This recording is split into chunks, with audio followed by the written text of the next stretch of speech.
Assalamualaikum warahmatullahi wabarakatuh.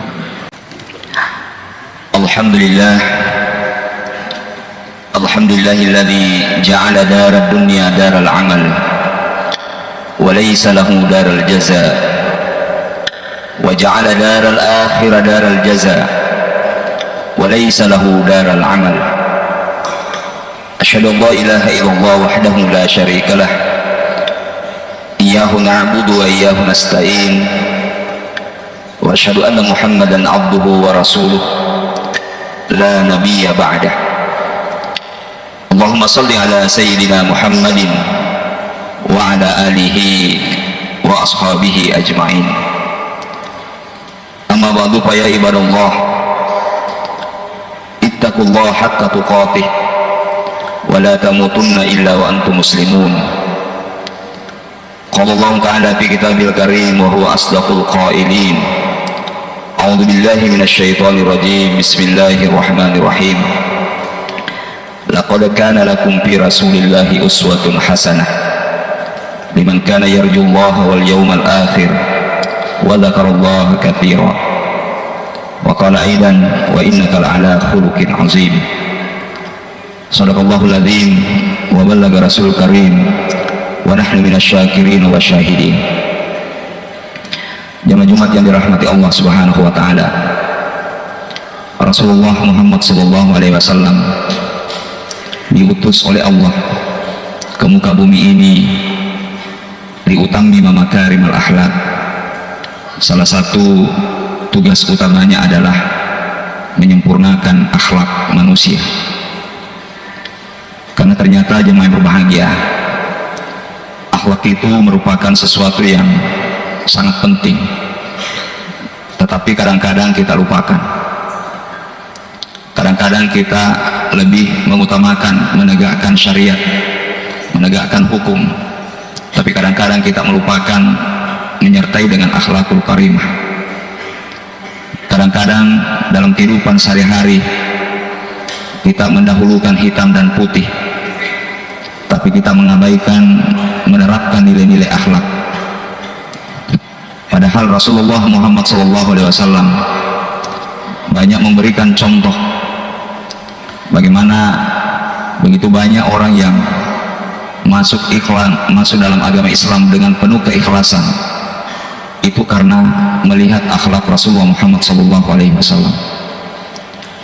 Nabi sering dihina, Nabi sering diejek, Nabi sering dilempar, tetapi Nabi justru membalasnya dengan memberikan contoh yang baik. Ketika Nabi Allah Muhammad SAW meninggal, Abu Bakar sebagai seorang sahabat yang paling dekat sekaligus sebagai seorang mertua mendatangi anaknya Aisyah, bertanya kepada Aisyah, "Wahai Aisyah, anakku, apakah di masa hidup Rasulullah ada kebiasaan Rasulullah yang belum saya lakukan?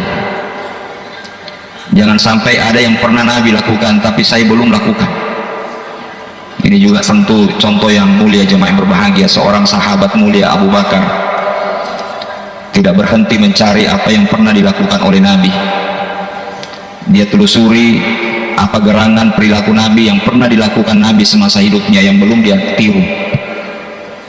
Sementara kita kadang-kadang tahu Nabi melakukan ini tapi kita mengabaikan, tidak melakukannya. Kata Aisyah, "Wahai ayahandaku, kamu ini adalah sahabat terdekat dari Nabi. Tentu semua yang sudah dilakukan oleh Rasulullah di masa hidupnya kamu pasti sudah melakukannya." Tapi Abu Bakar mengatakan tidak, pasti ada yang pernah dilakukan oleh Nabi yang belum saya lakukan. Tiba-tiba Aisyah mengingat bahwa ada kebiasaan Nabi.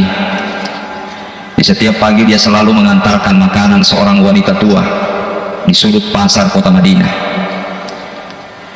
Wanita tua itu adalah wanita yang sudah tua betul, bahkan sudah buta, tidak bisa melihat.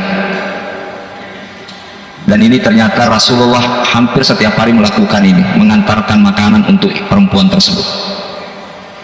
Padahal jemaah yang berbahagia, wanita ini punya kebiasaan buruk. Wanita ini ternyata orang yang selalu memprovokasi masyarakat Madinah untuk membenci Rasul. Perempuan ini selalu menghina Nabi. Perempuan ini selalu memfitnah Nabi sebagai seorang pendusta, sebagai seorang penyihir. Setiap kali ada orang yang datang, dia selalu menyapa orang itu, memanggil orang itu dan menyampaikan. Karena dia seorang wanita yang buta, dia hanya bisa mengetahui kalau ada orang yang datang dari suara kakinya. Kungkanan kali ngecepak-cepak aja natawi nagorai. Dia sampaikan, jangan percaya dengan Muhammad. Ajak mutapuri Muhammad. Muhammad itu pendusta, Muhammad itu pembohong. Setiap kali ada orang yang lewat, selalu dia panggil. Termasuk ketika Rasulullah datang membawa makanan, dia teriaki Muhammad karena dia tidak tahu siapa yang datang. Dia panggil Muhammad, dia sampaikan jangan percaya dengan Muhammad, padahal yang datang itu sudah Nabi Muhammad. Jangan percaya Muhammad, Muhammad itu pendusta, Muhammad itu pembohong. Dia selalu menjelek-jelekkan Nabi. Tapi apa yang dilakukan oleh Rasulullah? Nabi tidak menegur, Nabi bahkan tidak memperkenalkan dirinya. Nabi langsung memberi dia makan dengan baik. Nah timpu madeceng. Dia tunggu wanita itu selesai mengunyah, kemudian diberi lagi makanan, diberi minum yang baik. Meskipun wanita itu tidak pernah berhenti mencela Nabi, tapi Nabi tidak berubah. Nah ketika Abu Bakar, jemaah yang berbahagia, tahu bahwa kebiasaan Nabi selalu mengantarkan makanan ke wanita ini, maka Abu Bakar pun datang kepada wanita ini membawakan makanan. Tapi baru Abu Bakar mendekat, dia sudah diteriaki oleh wanita ini. Wanita ini mengatakan, jangan percaya dengan Muhammad, aja mutapuri Muhammad, abaletu Muhammad. Abu Bakar kaget karena ternyata wanita yang senantiasa, yang setiap saat dibawakan makanan oleh Nabi adalah wanita yang selalu menghina Nabi. Ketika tangan Abu Bakar menyuapi perempuan ini, jemaah yang berbahagia, perempuan ini memukul tangan Abu Bakar. Kata wanita ini, bukan kamu yang selama ini yang selalu memberi saya makan. Orang yang selama ini memberi saya makan adalah orang yang begitu halusnya memberi saya makan. Dia suapi saya dengan baik. Dia tunggu saya sampai habis di mulut saya. Abu Bakar menangis melihat bagaimana perempuan ini menghina Nabi, sementara Nabi membalasnya dengan perlakuan yang luar biasa, jemaah yang berbahagia. Ketika Abu Bakar menyampaikan, betul bukan saya yang selama ini selalu membawakan kamu makanan, tapi ketahuilah orang yang senantiasa selalu membawakan kamu makan itu sudah meninggal. Wanita yang mengatakan, orang itu bagus, orang itu tidak pernah ngomong. Kemudian Abu Bakar mengatakan, ketahuilah, orang yang selalu membawakan kamu makanan itulah Muhammad yang selalu kau hina, itulah Muhammad yang selalu kau celah. Wanita ini bergetar ketika mendengarkan ternyata selama ini yang selalu memberinya makanan adalah Muhammad. Dia pegang tangan Abu Bakar, dia minta kepada Abu Bakar, masukkan saya ke dalam Islam, karena ternyata Islam itu adalah agama yang penuh dengan akhlak yang mulia. Banyak orang, jemaah yang berbahagia, masuk Islam di masa Rasulullah karena melihat akhlak Nabi Muhammad SAW. Yang kafir masuk Islam karena akhlak. Jangan sampai, jemaah yang berbahagia, kita yang sama-sama Islam tapi kita tidak memegang akhlak yang baik. Kita sesama Islam tapi saling menghina, kita sesama Islam saling mencela, sehingga kita tidak direkatkan dengan Islam. Jemaah yang dimuliakan oleh Allah Subhanahu wa Ta'ala, bahkan di dalam beribadah sekalipun akhlak itu penting. Ketika kita bersedekah, akhlak itu penting. Makanya Allah menegaskan kepada kita, la tubtilu shadaqatikum bil manni wal adha. Janganlah kalian merusak sedekahmu, janganlah kalian membatalkan sedekahmu bil manni wal adha, karena kamu menceritakan, karena kamu menyakiti hati orang yang kau beri. Imam Ali At-Tantawi, seorang penulis dari Suriah, pernah satu ketika anaknya membawa baki yang berisi makanan yang akan diserahkan kepada karyawannya. Imam Ali At-Tantawi mengatakan, tolong makanan itu disajikan dengan baik. Berilah dia piring, berilah dia cuci tangan, berilah dia ini, layani orang dengan baik. Karena ketika kita bersedekah, mestinya bersedekah itu ibadah, tapi jangan sampai ketika kita bersedekah kita tidak sertai dengan akhlak yang baik. Rasulullah Muhammad SAW pernah menegur Muaz bin Jabal, karena ketika Muaz bin Jabal menjadi imam, dia membacakan ayat yang panjang sementara di belakangnya banyak makmum yang sudah tua. Salat juga disertai dengan akhlak. Jadi ibadah-ibadah pun sekalipun mestinya harus disertai dengan akhlak. Jangan sampai kita beribadah tapi kita tidak disertai dengan akhlakul karim.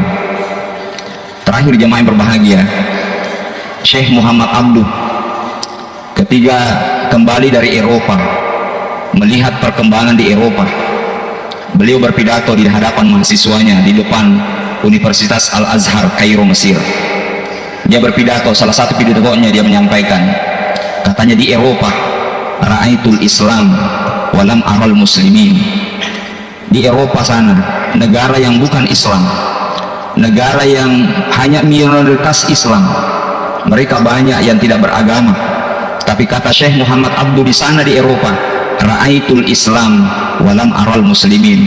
Saya melihat akhlak Islam, saya melihat ajaran Islam di sana, padahal lam aral muslimin, saya tidak melihat orang Islam di situ. Artinya apa jemaah yang berbahagia?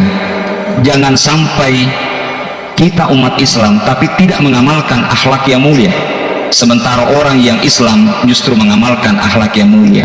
Di Eropa orang-orang disiplin, di Eropa orang-orang bersih, tapi kita di Indonesia yang mestinya paham betul bagaimana akhlak Islam yang baik, kadang-kadang kita tidak berakhlak Islam yang baik. Kadang-kadang kita tidak jujur, kadang-kadang kita tidak disiplin, kadang-kadang kita tidak menjaga kebersihan. Oleh karena itu jemaah yang berbahagia, kita harus memegang teguh syariat Islam, hukum Islam harus ditegakkan disertai dengan akhlakul karimah. Dengan akhlak itulah kita bisa menjadi manusia yang baik, bisa menjadi masyarakat yang baik, menjadi bangsa yang baik. Barakallahu li wa lakum bil Qur'anil azim wa nafa'ni wa iyyakum bima fihi minal ayati wa dzikril hakim. Wa taqabbal minni wa minkum tilawatahu innahu huwas samiul alim.